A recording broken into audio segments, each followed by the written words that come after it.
Hi, my name is Zach Simmons, and this is my Chicago Bears Journal. So right now is the eve of Week 7. We're going against the Saints tomorrow afternoon. Now this is a really interesting game. There's a lot of things going on both sides with both teams. So first, taking a look at the Bears. Trubisky's back.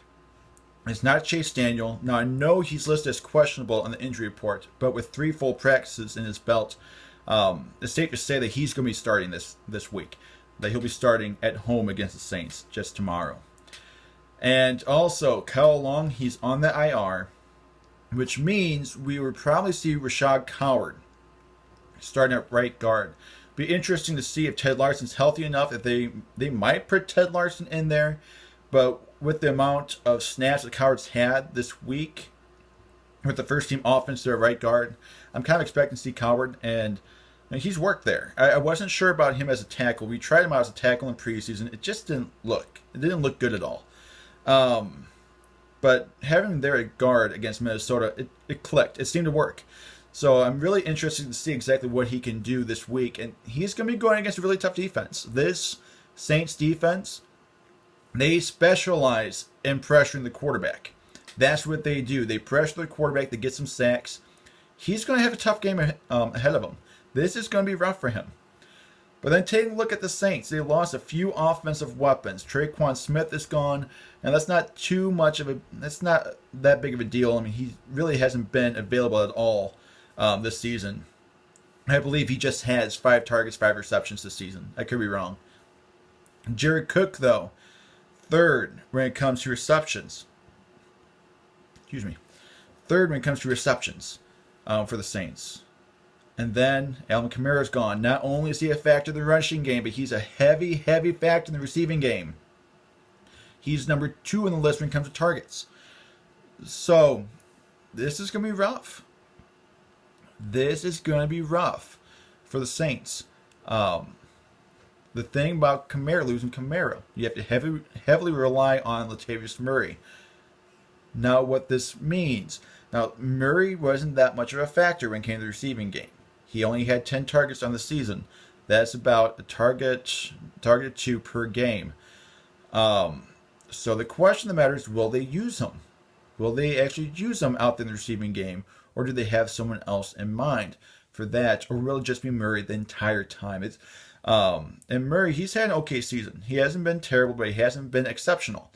So it'll be interesting to see exactly what he can do. Now you can say, well, they had Mark Ingram a couple of years ago. They didn't have Alvin Kamara. It worked fine. They did decent. It wasn't terrible. Well, I would take Mark Ingram any day over Latavius Murray.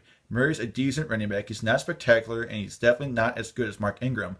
He's a backup running back. He's someone you put in there when you have a committee, when you have a running committee. So, I mean, he's okay. It's definitely a loss, though. It's definitely a loss. They don't have Kamara, who is heavy in their rushing and their receiving game. So they've had a couple heavy losses. So it'll be interesting to see exactly how the Saints offense will look tomorrow. I'm expecting a lot of Taysom Hill. Taysom Hill is a little bit of a bigger guy, so he can kind of take that Jared Cook role when it comes to goal line. I'm expecting to see him a lot line up at receiver, definitely helping out with the rushing game. Now we see Taysom Hill quite a bit. We've seen him quite a bit this season. Expect to see him more this game than you have in the previous games this season because Kamara's gone. So they're going to rely on anyone to help out Murray. They're probably going to rely on Taysom Hill quite a bit. So you might see Hill out there quarterback quite a bit, not necessarily to get passing yards, but to do what he does, snap it, run, take off. He can get a few yards. That's what I'm kind of expecting. You can also see Taysom Hill. You can also see him line up as a running back as well. So you're going to see a lot more Taysom Hill tomorrow. But this offense still, Kamara is what makes this offense click. Bridgewater's been doing a great job. Don't get me wrong. He's done a great job there, but Bridgewater hasn't been a huge factor. The one thing I'll give him credit for is he has a 70% completion percentage. That's really good. And he doesn't throw a lot of picks. He's thrown 2 in the last 5 games. But he's only averaging close to 220 yards per game. That's not a lot. That's not a lot at all. It's more than Trubisky, sure, but it's still not a lot. In fact, the Bears have allowed, on average, 220 yards. So I'm expecting Bridgewater to get somewhere close to that 220-yard mark. I don't see him going over that. I think that's going to be his ceiling. If you want to add another 10 yards there for more accurate ceiling, that's fine. 230 yards at the most is what I'm going to go with. When it comes to rushing, there's going to be a lot less than that. This team is going to have to win by the defense. The Saints, that is. They have to win by the defense. This is the toughest defense they have faced. This offense isn't necessarily going to be super, super strong. They've allowed one turnover every single game. They've allowed one. This is the best defense they've faced this year. At least this is the best defense that Bridgewater has faced. He's faced some subpar defenses. He's faced Seattle, Dallas, Jacksonville, Tampa. This isn't. This is definitely the best one. This is the best one they faced so far. This is the best defense they will face this year. So if they've had one turnover in each of these games, I think it's safe to say the Bears defense might be able to get 2 turnovers this game. I don't think that's too far off from saying. So I'm expecting maybe a Khalil Mack strip sack if he can get to Bridgewater on time. I'm expecting maybe a Kyle Fuller pick, maybe a Prince Kamara pick, something like that. You can never count out Eddie Jackson or HaHa Clendix as well.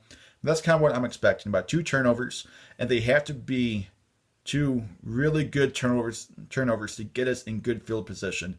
If they can run it back for a touchdown, that'd be great. That's ideal, because this is going to be one close game. But what the 2 factors for the Bears to win, because the Saints, they have done a really good job. And in fact, I think my prediction was, I think I'm predicting more that the Saints are going to win this game. As much as I want to see the Bears win, they've beat some really tough teams. They've beat Dallas. Dallas was unstoppable before they faced the Saints. They beat Jacksonville. Jacksonville really isn't that bad. Gardner Minshew actually looks pretty good. And then most of all, they beat Seattle at home.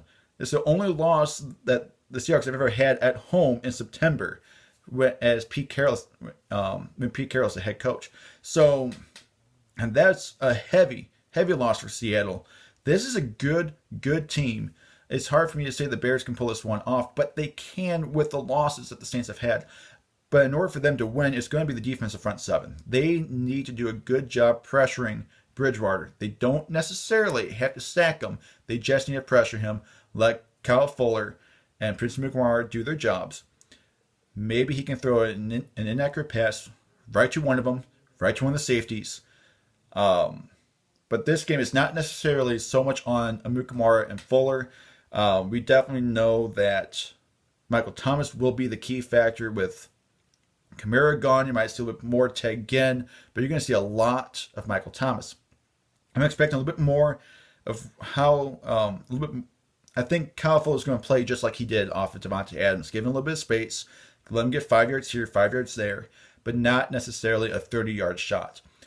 The Saints will not have a large gain against the Bears defense. And that's even if they let Kyle Fuller play a little bit more aggressive. I don't think you're going to see a large gain from this New Orleans offense. I think the Bears defense will be able to keep up. You can see a lot more nickel and dime looks than a streak, than seeing someone run a fly route. You're not going to see that too much this game, I don't think. So, this defensive front 7, though, they need to blitz. They need to get to Bridgewater, because Bridgewater's going to throw it fast, causing some issues. Floyd and Mack especially need to get there. Even with Hicks gone, I think we can do it. I think we have some guys in place that really show what they can do. If Bilal Nichols is out there tomorrow afternoon, I think you can see some really good things happen there with the front 7. But on the offensive side of the ball, obviously this offensive line needs to work. We haven't been able to get a good rushing game going because this offensive line does not block, especially in the interior. They need to work harder, and I think having Kyle Long off of there will help this line. Because Kyle Long, as much as I love him, as much as a Bears fan, it's great to see him on the field, but man, he is not what he used to be. Before we thought, he's one of the best linemen we've ever had. He looks great, and now, no, he's just not what he used to be. So seeing Coward or seeing Larson there, I think that's going to look better. I think this offensive line will be better than what it has been before. But we have to stop Cam Jordan. We have to stop Marcus Davenport. They get 3 sacks a game. They're averaging 3 sacks a game, 18 sacks this season in 6 games, 3 sacks per game. So we need to block, especially Cam Jordan. Cam Jordan has 5 sacks this season. That's incredible. In 6 weeks, he has 5 sacks. It's almost 1 sack per game. That's incredible. We need to stop Cam Jordan. We have to stop Marcus Davenport, who I believe has 3 sacks right now. So that's 1 sack for every 2 games. That's still a pretty good stat. At that rate, he can end the season with 8 sacks. That's pretty good. A lot of defenses, the top sacker has 8 sacks, and he'll be number 2 with the Saints. So this line needs to work, but more importantly, obviously, Trubisky needs to work. He can't just look at Allen Robinson because he has Marshawn Lattimore, perhaps the best cornerback in the league right now, covering him. He cannot look at Allen Robinson the entire game. He needs to take a look at Gabriel. He needs to take a look at Miller. He needs to take a look at Javon Wims. Get all 3 of them going. Start looking at Trey Burton. Look at Cohen. And only if he's absolutely sure he can get it there, throw it to Robinson. Otherwise, kind of take Robinson out of the mix. We have guys who can throw it to. We have a really good receiving core. He needs to utilize them. And the play call needs to utilize their skills as well. So I'm not necessarily looking for one main receiver this week unless they just happen to get wide open. Like if you have Javon Wims, he's not going to have Marshawn Lattimore on him. He's not going to have one of the top corners. So maybe you look at Wims a little bit. Maybe Wims is going to get wide open. But they need to do more. He needs to throw the ball around more this week because he can't get it done if he's just looking at one of them. If he keeps looking at Robinson, he's got Lattimore there. If he keeps looking at Gabriel, maybe they'll switch it up and put Lattimore against Gabriel if he looks at Gabriel for the first few times. He needs to kind of change it up. They can't put Lattimore on everyone. So start throwing the ball around, knowing this play, this is Gabriel's play, this play is Miller's play, this play is Wims' play. And just kind of look around and see exactly what's going on. Don't look at just your first read. He needs to take a look at his second, his third, his fourth. See exactly who's open. Try to throw the ball around. Because just throwing to Robinson, just throwing a check down route to Cohen and Montgomery will not get it done this week. Yes, he cannot throw a pick this week. We know that when it comes to the Bears, we always say, well, as long as you don't turn over the ball, it's fine. This defense, they'll win themselves. You don't necessarily have to get a touchdown. It'd be nice if you do, but just don't turn the ball over. This week, Trubisky has to get something going. This offense needs to score about 2 or 3 times because this is a decent offense they're facing. Not only that, but this defense can end up getting a few points themselves. They know how to get turnovers. So it'll be a tough game for the Bears. The Bears need to get something going, that's especially on the offensive side. But the key, both sides of the ball, you have the defensive front 7. They have to be solid. They have to do their jobs, and at the very least, pressure Bridgewater and Trubisky. Don't look at just Robinson. Look around the field.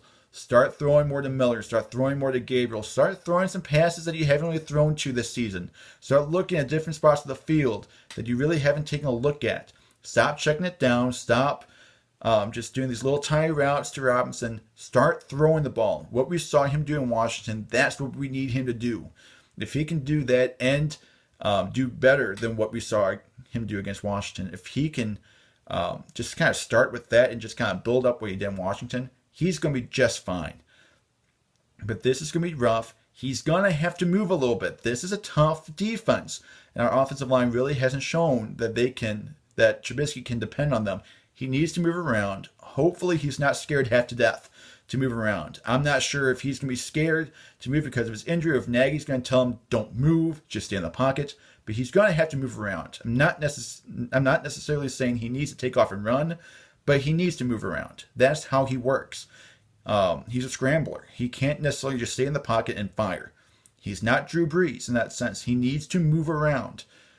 So hopefully Nagy knows that and knows, okay, we're going to have some more rollouts. We're going to do this and this and this. If you see the pocket collapsing, go out to your right. Look for the pass. He loves looking for the run. That's not an issue, except with this injury. I don't want to see Daniel play at all.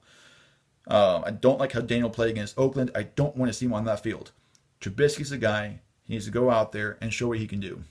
And this week, he definitely has a chance to prove all of his doubters wrong. If he can beat the Saints.